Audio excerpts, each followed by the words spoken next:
She thinks she's in some war movie. One of the men chuckled, his voice loud enough to carry. Another whistled, "Hey, sweetheart, you sure that antique can still fire?" Laughter erupted. One man even pulled out his phone and started filming. "Watch this, boy's gonna send this to Farm Fails Weekly." Samantha didn't react. She didn't flinch. But the stillness in her eyes, it unsettled the youngest in the group. By her ninth shot, their taunts turned theatrical. Someone tossed a penny at her feet. For luck. Or maybe to buy a clue. And then came the voice that cut through everything. 10 shots, that's what they asked for. She's on her last.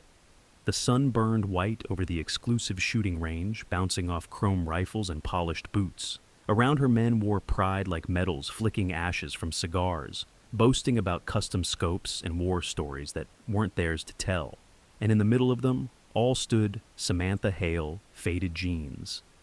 No brand logos. Her bolt-action rifle looked older than the building itself, but it rested in her arms like it belonged there, like she belonged there.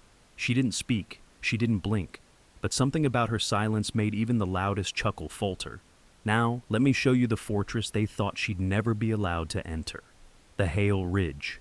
Shooting Club wasn't just a facility. It was a fortress, built on a retired steel tycoon's private estate. It stretched across green manicured acres encased by iron fences and legacy. Everything here gleamed polished wood, gold-plated plaques, leather armchairs in the lounge that smelled of cigar smoke and entitlement. This wasn't a place to practice your aim. This was where names shot, before bullets did. Memberships weren't advertised. They were inherited. You didn't buy your way in. You were born into it. Samantha Hale walked past all of it. Past the brass plaques with names like Whitmore Ashcroft and Everly. Past the valet who almost didn't take her keys. Past the staring wives with wine glasses and whispers. Past the mounted photographs of trophy winners, none of whom looked remotely like her. Her boots tapped against the marble, soft, but not submissive. In lane 6, the mockery resumed. "That rifle's older than this place," someone muttered. "She probably picked it off a flea market shelf." Another snorted. Yet, what they didn't see was the ripple her presence caused. The rangemaster, stoic and sharp, hesitated when she stepped in. He glanced at her face, then at her hands, then stepped slightly to the side. A groundskeeper nearby lowered his eyes, not out of dismissal, but reverence, behind a tinted window. Upstairs, a silhouette stood, watching Samantha, ignored them all. She approached her lane. No fanfare, no bravado, just silence that hummed like pressure before a storm. Every step she took was a contradiction to this place, quiet but commanding, humble but unignorable. To the crowd she looked out of place, but the room, the wood, the marble, the air seemed to remember her. And it wasn't just the elite watching. Now phones turned, comments poured in, streams multiplied. She doesn't blink. She's going to humiliate herself. Where'd she even come from? No one knew they were filming their own downfall. And as their devices captured every frame of their laughter, they unknowingly pressed record on their greatest regret. At first the insults came quietly. A glance that lingered too long. A smirk shared across a shoulder.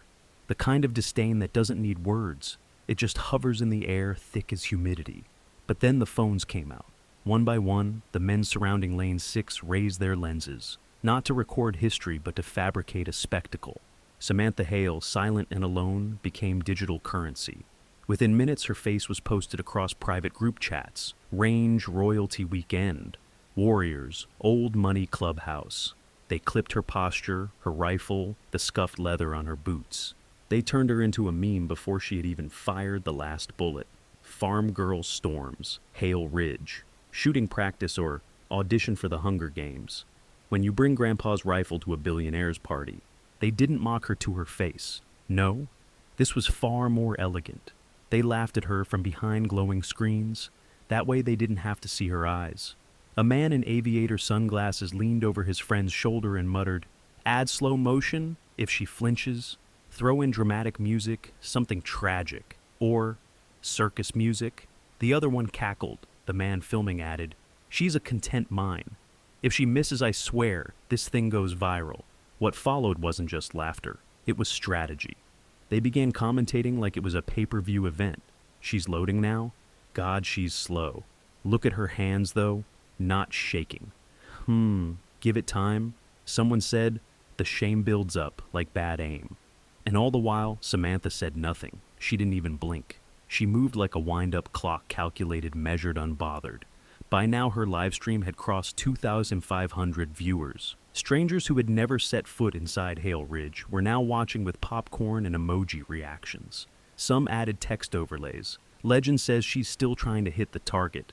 This is why we don't hand rifles to peasants. Even those outside the core circle began chiming in. A woman in a designer scarf whispered, "What's her story?" Charity case.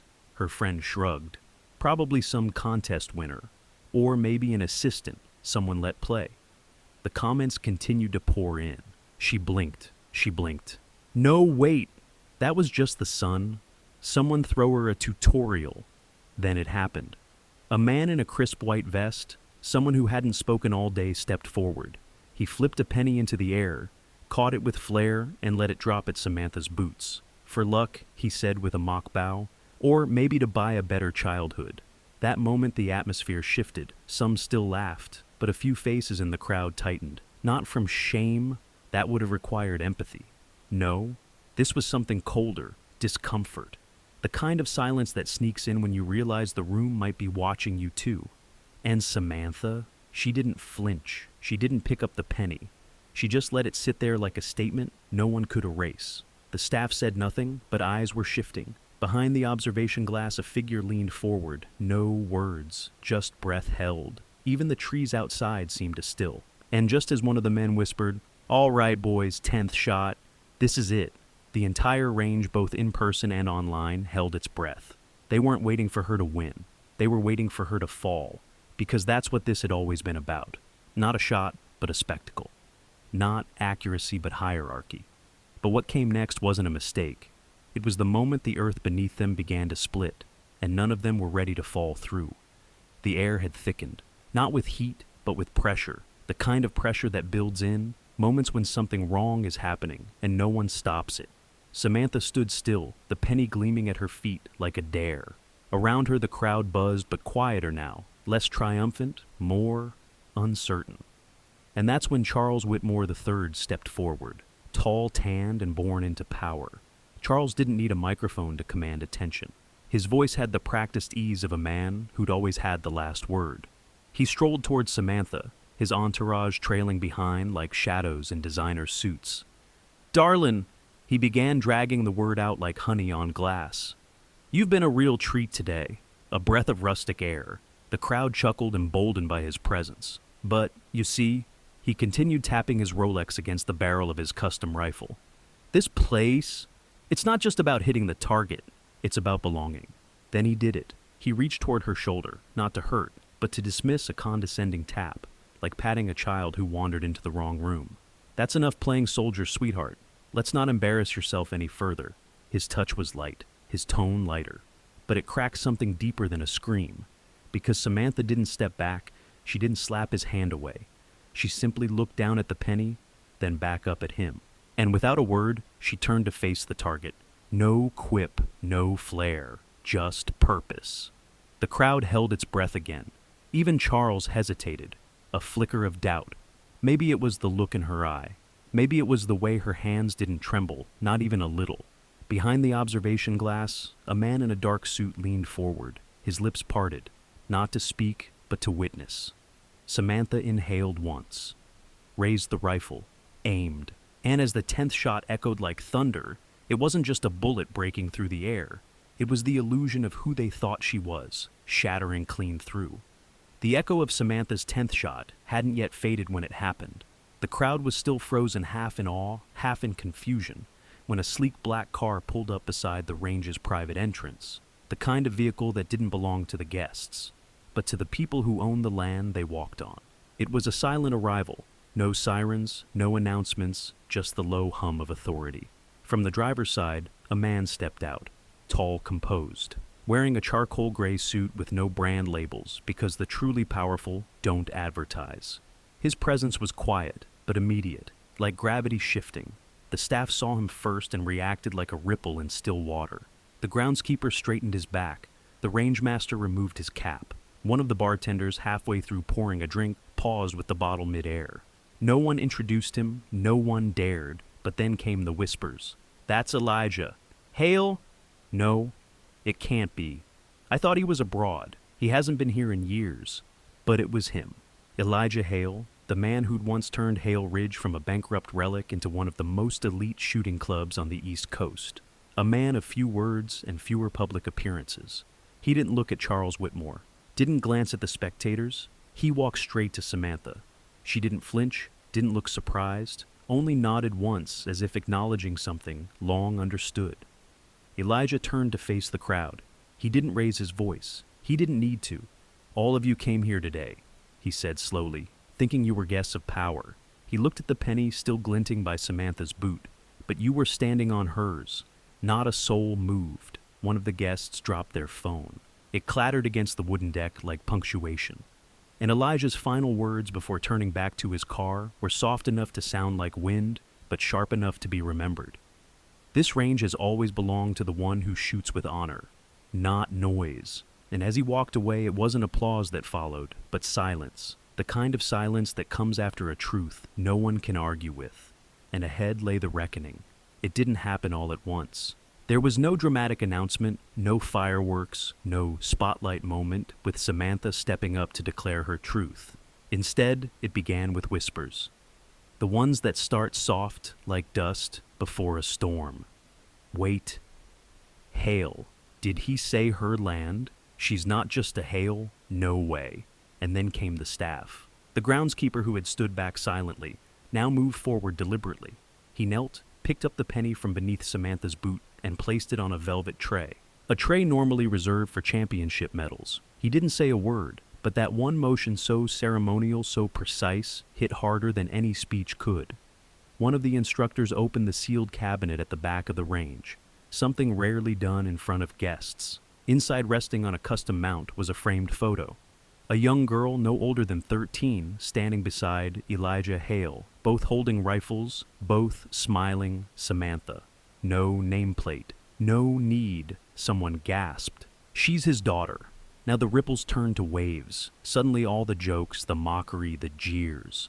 They didn't just seem cruel, they seemed dangerous, because they weren't just aimed at a stranger. They were aimed at a Hale. Charles Whitmore, still frozen in place, blinked. For the first time that day, the cocky smile slipped. He looked around searching for someone, anyone to break the silence, but no one moved. No one met his eye because the shift had already occurred. The cameras stopped rolling, the live streams shut down, phones lowered, shame rising in their place, and Samantha. She didn't gloat, didn't smirk, she just walked slowly, calmly past the firing line, past the guests, past the very people who minutes ago had laughed at her like she was a prop in their social theater. As she passed the display case, a junior instructor instinctively stood and saluted, not because she demanded it, but because something about her presence required it. At the far end of the range, the digital scoreboard was still glowing. It displayed her score, 10-10, precision, 0-0, deviation, a record. Not just for the day, for the club's entire history. One woman in pearls whispered, "We filmed all that against the owner's daughter." Her friend didn't respond. She just quietly deleted the video. And as Samantha stepped out into the open light, the story changed. She was no longer the joke. She was the legend. But the reckoning, that was still to come. The internet doesn't forget, and Hale Ridge had cameras everywhere, even when the guests forgot they existed. Within hours, clips of the day began surfacing. Not just the shot, not just the silence after it, but everything before the jokes, the mockery, the penny. And suddenly Samantha Hale wasn't just a mystery woman at a private gun range. She was the daughter of Elijah Hale, a record-breaking sharpshooter, a woman who had stood in silence while the elite revealed everything ugly about themselves. Her name trended, not on gossip sites, but in think pieces titled, "What Power Really Looks Like, Elegance Under Fire." The day Hale Ridge was silenced by one woman's aim, Charles Whitmore III. He was the face of the backlash, screenshots of his smug smile. The coin toss and his condescending speech were paired with headlines like, "Air of Arrogance When Legacy Meets Entitlement." Within 48 hours, 2 board positions were reevaluated. A sponsorship deal was postponed indefinitely. and Hale Ridge issued a rare public statement not to deny, not to defend, but simply to say, "We apologize to Ms. Hale." And we have listened, but Samantha didn't release a statement. She didn't need to. Her silence had already spoken. The only photo she allowed to circulate was the scoreboard. No face, no pose, just the numbers, just the precision. And perhaps that was the greatest revenge. Not the firing of men in suits, not the social media fallouts, but the undeniable truth that when given the chance to humiliate her, they humiliated themselves instead. And as the dust settled, Samantha didn't celebrate. She simply disappeared from the story, leaving only the echo of what couldn't be undone. There was no press conference, no carefully scripted statement, no viral selfie standing atop a mountain of ruined reputations. Instead, Samantha Hale left Hale Ridge the same way she entered it, quietly. She didn't walk through the main gates where reporters had now gathered like scavengers. She slipped out through a side path, one her father had once used to sneak away from attention. A trail framed by trees older than the country club itself. No entourage, no photographer, no spotlight, just Samantha. And that was the message. While the world dissected every second of her silence, she chose not to explain it. While commentators debated whether her silence was strategic or symbolic, she chose not to participate. Because what they didn't realize was that Samantha had already gotten what she came for. Not revenge, not exposure, but clarity. The range, the legacy, the family name, they were never trophies she chased. She wasn't there to prove anything. She was there to see if the place that bore her name still recognized who she'd become. And in the way the trees hushed when she walked past, in the way the staff bowed without instruction, in the way even the wind seemed to hold its breath, she got her answer.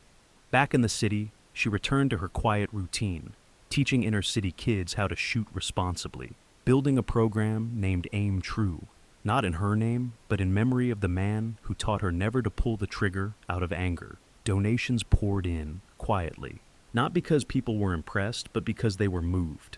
She never mentioned Hale Ridge again. She didn't need to. That place had already said everything it needed to say about itself. And as for those who had tried to tear her down, she didn't take them to court. She didn't go on talk shows. She didn't demand they apologize. She simply lived better. And in doing so, proved the oldest truth, that dignity makes the loudest echo when it walks away without a word. What happened at Hale Ridge wasn't just a story about one woman with a rifle. It was a mirror held up to a community that prided itself on legacy, wealth, and class, but forgot the simplest truth. You don't need to raise your voice to carry power. And you never know who you're talking down to, until it's too late. They judged Samantha by her boots, by her jacket, by the age of her rifle. They looked at her silence and mistook it for weakness. They saw her composure and mistook it for submission. They believed deeply and collectively that someone who didn't look the part could never own the stage. But the stage was hers. It always had been. And when the moment came, not to fight back, but to stand still, she let their own words do the damage. That's the brilliance of quiet strength. It doesn't shout, it waits. And when the truth reveals itself, it doesn't explain. It simply becomes undeniable. What Hale Ridge learned that day was not just about Samantha. It was about themselves. That arrogance blinds, that cruelty is louder than class, and that sometimes the most powerful person in the room is the one who says the least. So, the next time you're tempted to laugh at someone's shoes, their accent, their silence, pause. Because you may not be looking at a stranger. You may be looking at the storm that's about to rearrange everything you thought you knew. And sometimes the people who seem invisible are the ones writing your ending. If this story stirred something in you, a memory, a moment you were dismissed, a time you stayed quiet when you could have screamed, then you already understand what Samantha Hale taught us without saying a word. Because power doesn't always look loud, justice doesn't always wear a uniform, and sometimes dignity is the only weapon you need. Now it's your turn. Have you ever stood in her shoes? Have you ever been underestimated because of how you looked, or how silent you chose to be? We want to hear your voice. Drop a comment below. Your story might be the one that reminds someone else they're not alone. And if you believe this message deserves to reach more hearts, hit that like button, share it with someone who needs to remember their worth, and subscribe. Because the next story, it might just be the one that changes your ending. You don't want to miss it seriously, because around here the quiet ones always have the loudest echoes.